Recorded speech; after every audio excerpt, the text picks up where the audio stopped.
Welcome to En Route to Success, where we have raw, vulnerable conversations between Fitz DeSanto, Sam Boyer, and many talented individuals, unraveling the truths and principles of people's experiences, methods to grow, and discovering how to live a fulfilling lifestyle. Buckle up, the journey begins now.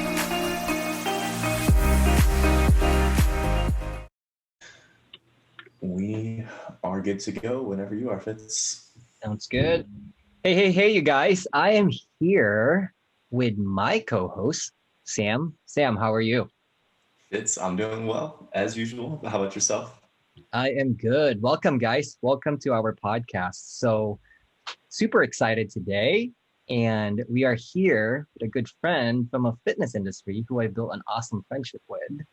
And I want to introduce, his name is Jason. I want to introduce Jason as the Director of Cigna Commercial Markets, Behavioral Center of Excellence and Sales Operations. It's a long title, Jason, which is good though. It is. A licensed professional counselor. And Jason has been with Cigna for 18 years, building team of behavioral clinical consultation to Cigna clients and producer partners. He's here to spread some awareness of behavioral well-being, prevalence of mental health, and really the main thing is resiliency. So Jason, without further ado, welcome. Thank you for joining us and having the time to come to our podcast. No problem. Thank you for having me, Fitz. It's great to be here with you. Sam, great to be here with you as well. Likewise. I'm so excited. So as you know, Jason is our avid listener too of our podcast, which thank you, Jason. As you know, we always start an introduction, just a high overview of a profile of yourself and where you're from, and then also possibly career overview and your career progression and your current role with Cigna and how you are what you do today. Yeah, sure. And feel free to jump in at any time, but I am a licensed professional counselor, which means I have a master's degree in psychology and then an independent license to practice.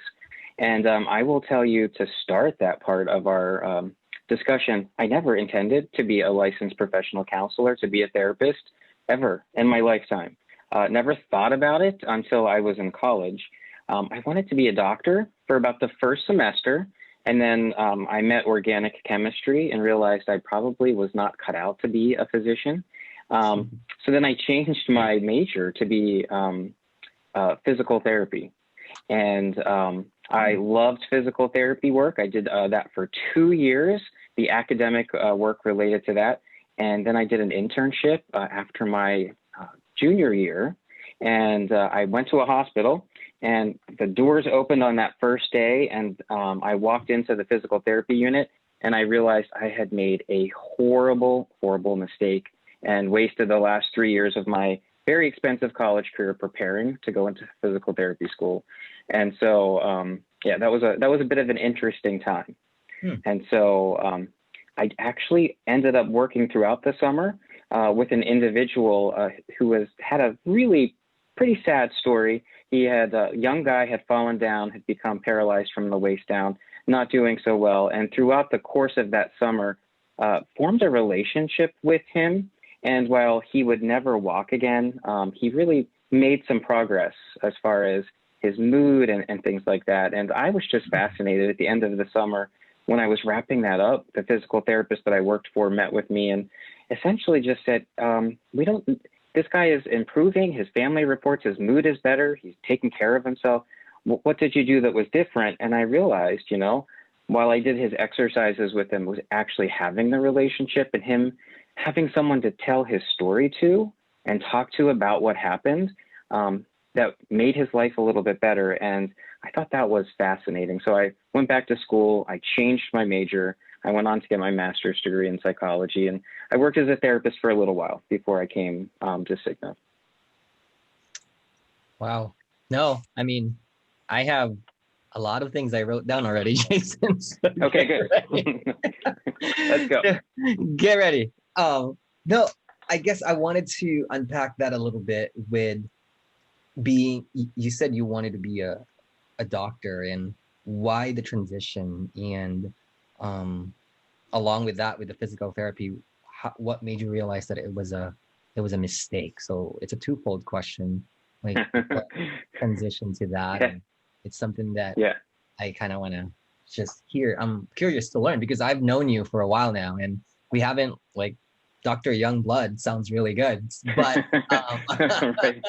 but I want to know like what happened there. Can you walk us through your thought process? Yeah, so I grew up in a really small town in the Appalachian Mountains of Pennsylvania, and I would say I wanted to be a doctor because where I grew up, there was a lot of agriculture, a lot of industry, and then there were the only profession or the professional professions that I was exposed to were educators and medical. And so I thought for me, it really was less of an interest at that point in my life and being a physician rather than just being professional and pursuing a professional career. And not that there was anything wrong with anything else that I had been exposed to. I knew that's the direction I wanted to go to.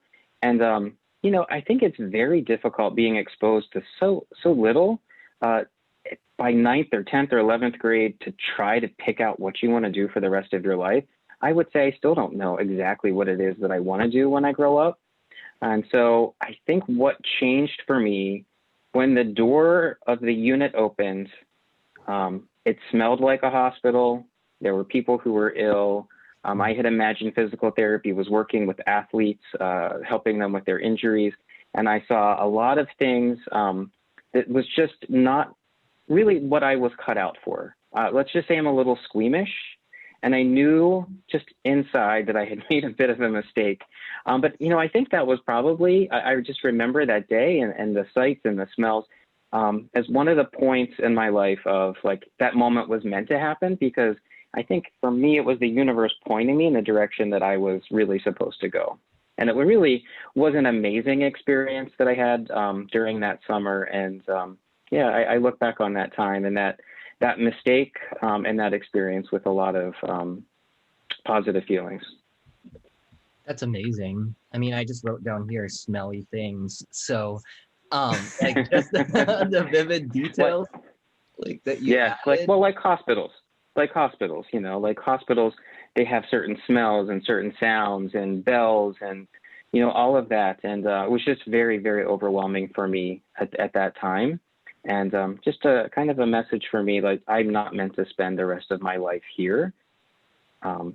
So I went back, changed my major to psychology. I took every 400 class that I could, 400 level class in psychology that I could to graduate with a secondary emphasis in psychology, and went on to graduate school.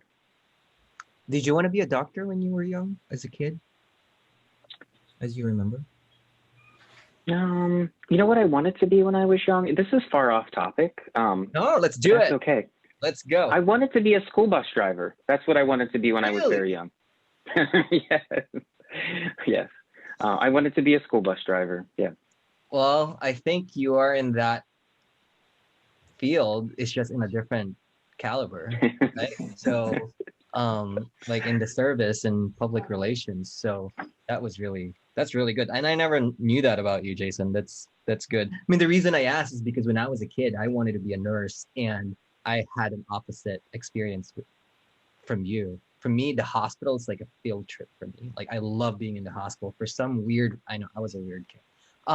Whenever I would go to hospital, I love it. I would go there. It was like a field trip, so I kind of knew, but as I get older, I kind of noticed that, no, not really, it's actually really scary here, so that's why the reason I asked. But all right, I'm gonna stop. Boyer, do you have any thoughts? Yeah, two things. Well, one, I like you went from driving school buses to driving organizations, so that's kind of cool. But no, I think that's interesting because remind me, you said how far were you into your degree when you decided to switch? How far in was it? I was 3 years in. 3 years in. So 3 years in, and still then had that decision to make. Like, what, I guess, was it that clear that you were like, this is absolutely the wrong path, or were you just that driven to take the other path where you're like, I've put 3 years in and now I'm still going to switch? Like, because I think a lot of people struggle with that in college, and to your point of like, how do you decide what to do for the rest of your life? Most of us still don't know that answer, I guess, in a lot of ways. But how did you make that decision at that point in your life and feel like, I guess, good about it, and still obviously, stick to it? Yeah. Yeah. I mean, talk about life crisis at the age of like 20 or 21 and feeling that everything you had worked to towards this point was maybe a mistake. And college was very expensive. I was the first person in my family to go to college. I had to borrow a lot of money. And that was a very difficult time in my life. I feel bad for young kids. I have a kid of my own who's getting ready for college, and she doesn't know what she wants to do yet either. So I think it is very difficult. But I will say, while that experience was difficult for me, having that relationship and understanding that while I could do physical activities and physical therapy with this individual for the rest of his life, and he's likely to make little physical progress, but having a relationship since the first time, since his life-altering accident, and this was an individual who had been coming into physical therapy, who was so depressed. He lived with his parents. He wasn't eating. He wasn't sleeping. He wasn't bathing. He was very, just not in a good place mentally. And spending time, like that realization and having the physical therapist point out to me, you know what, the relationship itself was a transformative factor. And so to that point in my college career, I love biology. I love cellular biology. I love physiology. I love anatomy. I love everything about the human body and how it works. That opened my eyes to the fact that relationships are just as important as all of that. And so I think at the end of that summer, I was filled with such a mission. I excitedly went back in to the registrar's office. We used to have to go into the office to pick classes. I went in, I saw my advisors, I changed direction, and I never looked back. I never looked back. I knew that I was headed very strongly in the direction that I needed to go. So I did change, and I never looked back. I love that. That's so powerful, because a lot of people will finish off a degree and then regret it and then, look back and be like, oh, I wish I could have made a change. So I just wanted to highlight that for people that it's never like too late to make those zigs and zags in life to kind of alter where you're going. So that's why I wanted to highlight it. So thank you for going a little deeper. Yeah, especially absolutely. for what was I going to say? Especially for people that have finished their degree and not applying it to their actual job right now, right? So that was really powerful, Jason. And I like that. And to be quite honest, while you were talking, I recognized that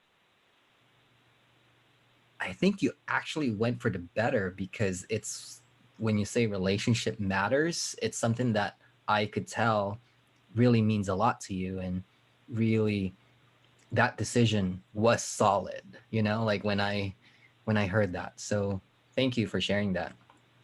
Yeah. So I went on to get my master's degree in psychology, and had to pursue a license, and that requires years of work experience and passing exams and all of that good stuff. Earlier in my career, I worked in a lot of substance use disorder counseling work. I did a lot of dual diagnosis work. I worked in hospitals. Again, I ended up in a hospital after not wanting to be in a hospital. I never loved it. Even though, I did it for a little while. I did community mental health. I did individual, family, couples therapy.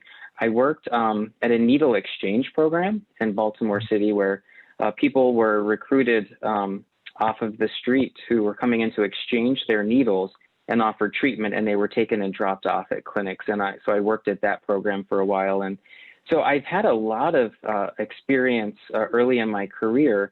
And then I really enjoyed it. The thing that I love about individual counseling is that no two appointments in any given day are ever the same appointment. So no 2 days are the same. No two people are the same. And so even though they might have common challenges like depression or anxiety or substance use disorder, working with people is never this exact same. And so I think I love that, but I'm a very hyper person and a little anxious. I have a hard time sitting still, and literally it was hard to sit down for 8, 9, 10 hours a day, just listening. The other thing I will say in that period of my life, I realized I had people coming in who were significantly anxious or very depressed. And let's just take the anxious person. Sure. I'm a very anxious person myself. They would come in for their 7 p.m. appointment and they complain about overwhelming anxiety. They complain about inability to sleep, but they had like a big gulp of Mountain Dew with them.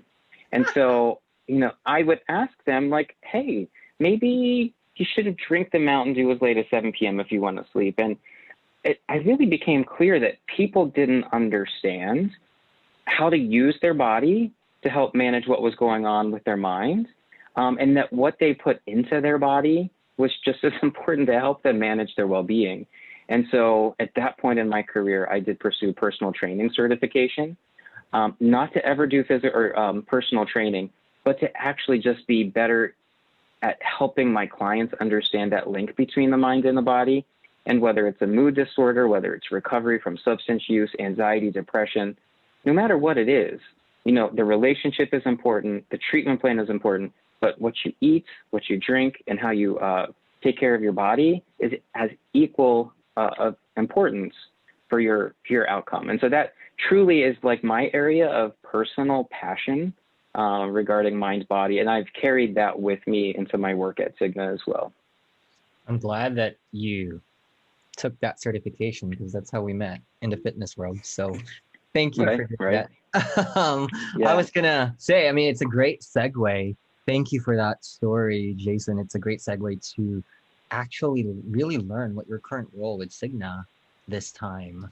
And if we could talk about that a little bit and kind of what our listeners could get that from, but they could get Yeah.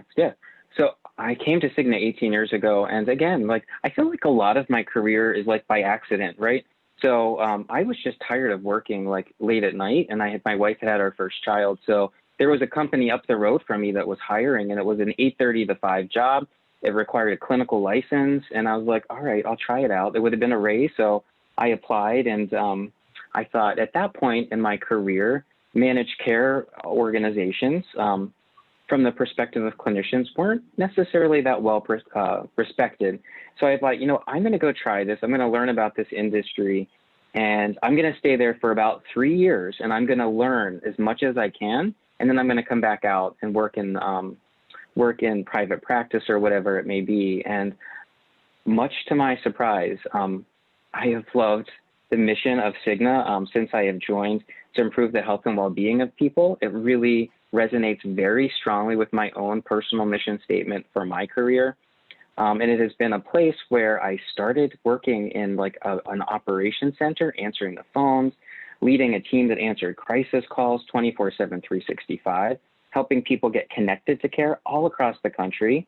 But one of the things that was different about me was that I always loved to talk about what I do. And so our local sales team would bring clients in. And so I always raised my hand to get off of the phone and go talk to people who were purchasing our benefits. And I took every opportunity to do that. I love to talk about what I do. And I was approached by the sales team about 10 years ago to say, hey, we want you to come work for us. And I just remember that call and very clearly said, no, thank you. No, thank you. I'm a clinician. I'm not a salesperson. I'm in a clinical organization. But the individual that was recruiting me, I still work for today, very convincing. And she's like, I just want you to hear me out. And so very persuasive, I ended up taking the biggest risk of my career and leaving the comfort and protection of a clinical organization and going to work for a sales organization. And so my job at that time was supporting employee assistance program products. And what I found out is that when I went out and I was talking to our clients, so companies that purchase benefits, they needed to know, they didn't understand the basics about behavioral health and mental health, substance use, depression, anxiety. I did a lot of teaching. And then I would hear their challenges and I would consult with them on ways that they could tackle those challenges from an organizational perspective. And the demand for that really exploded. And so like I tell my younger daughter, who's like, Dad, you're a therapist. You don't see people You travel when you used to travel, and now you sit in your office and you take phone calls all day, every day. What does a therapist who doesn't see people do? I say, well, I don't see people, I see companies. And she was like, Dad, do companies need counseling? Yes, they absolutely do. And so I will tell, and I said this for the past few years, I think I've got the best job of all of the thousands and thousands of jobs at Cigna Healthcare. I have the best job. I lead a team that does this nationally, and we are out there helping employer groups navigate behavioral health and well-being to drive behavioral well-being in their populations of employees. And so we do a lot of education, a lot of consulting, and we bring a lot of solutions in those organizations. But the thing about companies, they're just like people. Sure. No two companies are the same. They're all unique. They all have unique challenges, and it is fascinating. It's fascinating. So I really do love what I do. Yeah. No, I am just nodding my head here. And honestly, it's really mind-blowing listening to you, Jason, as far as I'm fascinated by your story. And also I want to highlight that salesperson that convinced you, good for her. And she's a good salesperson because now you're driving this organization. And I have to say that I probably had the same expression when I first was offered a sales position, because it's been stigmatized being like this pressure people, like our job is to pressure people to prove ourselves that they have to buy the products or the service. And it really makes me feel better that I know it's like, I think my whole mission in life is that, like, to make sure that stigmatizes has even just have a dent on it, that it's not everyone is like that, in relates to the sales and business development, because the relationship really matters. So I wanted to ask, did you have a good teacher growing up? I did, a handful of good teachers. Oh. I still keep in touch with one from high school. Yeah. Really? What's the name? Her name is Miss Petruski. And we still exchange Christmas cards and notes every single year. The reason I asked is because I could tell how you love teaching, and I'm sure Miss Petruski is an awesome teacher. And really, I think you've caught that from her. And also, I understand family and everything is a good teacher, but it's that one teacher that actually makes a difference with you that you would say, like when I asked you, that really popped in your head right away, right? So it's something that a lot of your clinicians would say, or a company that you work with, if they get asked who's their good teacher, I'm sure they're gonna say Jason Youngblood. So that's a good it's a good legacy, I would say, to anyways, Boyer, do you have any thoughts on that? Sorry, I was just so excited with the sales thing. No, you're good. I saw the light bulb go off, so I don't want to interrupt. But yeah, what I think was really cool listening to you share, Jason, was the one how you said like your career has kind of developed and almost like happened on accident, but it's taken you, at least up to this point, 2, if not 3, like major risk type situations like you shared to get to that space, and kind of going out on faith that this person saw something in you in terms of getting into sales. And now it's just really compounded in such a way that now you love what you do and you can help so many people. I just think that's so interesting. And it seems like it's the perfect fit for you because you've almost made those decisions almost off of a feeling. And correct me if I'm wrong, it seems like you kind of lean into, does this feel right or not so much the hardcore analytical logic behind the decision that I can fall into. I know a lot of people do, but I just want to know, when you were deciding whether or not to make that shift and kind of go into sales and someone's leading you that direction, was it mostly like a feeling that you were like, this just feels right, or how did you kind of go through that? Yeah. As a clinician, you're always weighing the risks and benefits of things. And I tell my kids, for your listeners who have kids, as I talk to my teenage daughter, I was like, listen, I'm a risk manager for our household and for you. My job is to be a risk manager. And so I break that down for her like that. So while I always do weigh the risks and benefits of things personally, You're spot on, Sam, in that there really is a gut feeling or an instinct that comes along that I think I rely on that, call it intuition, whatever it may be, signs from the universe, prayers, whatever it may be, however people like to think about it. Yeah, absolutely. It is there, and it is 50-50, I would say, from risk analysis to like, what does my gut say is the right thing to do here, for sure. That's super neat. Yeah, it's a really healthy balance too. I like that 50-50. Yeah, absolutely. Yeah. Yep. No, this is really good, Jason. So quick time check. Jason, it's been 25 minutes. Are you okay if we cut your episode to 2 parts? Because I feel like Sure. we have really scratched the surface. So as you know, Yeah. special people gets 2 parts, right? So no, because there's just so much right now, and I'm looking at all these questions, and it's very, I think it's really beneficial to talk about it more. And if you don't mind staying a little bit longer to have the second part, so we can do the employer groups and how COVID impacted, and then we'll jump into the resilience. Is that okay? Yeah. I'm happy to be here. Yeah. Okay. Sam, so should I just end it and then I'll welcome the guest again? Is that good? Yep. And I should actually be able to stop the recording and then do another recording, so we can have it separated. Okay. Do you want to do that? Because I don't care if I edit it that way. Oh yeah, for your YouTube. I'll let you close out this part 1, and then I'll stop the recording, and then we'll start it up again. Sounds good. Okay. All right, guys, that was our first part with Jason Youngblood. Look out for the second episode or part 2, because we're going to be talking about why employer groups should care about behavioral well-being. And also, we're going to jump into our main topic, which is resilience. So look out for it, and we'll see you guys soon.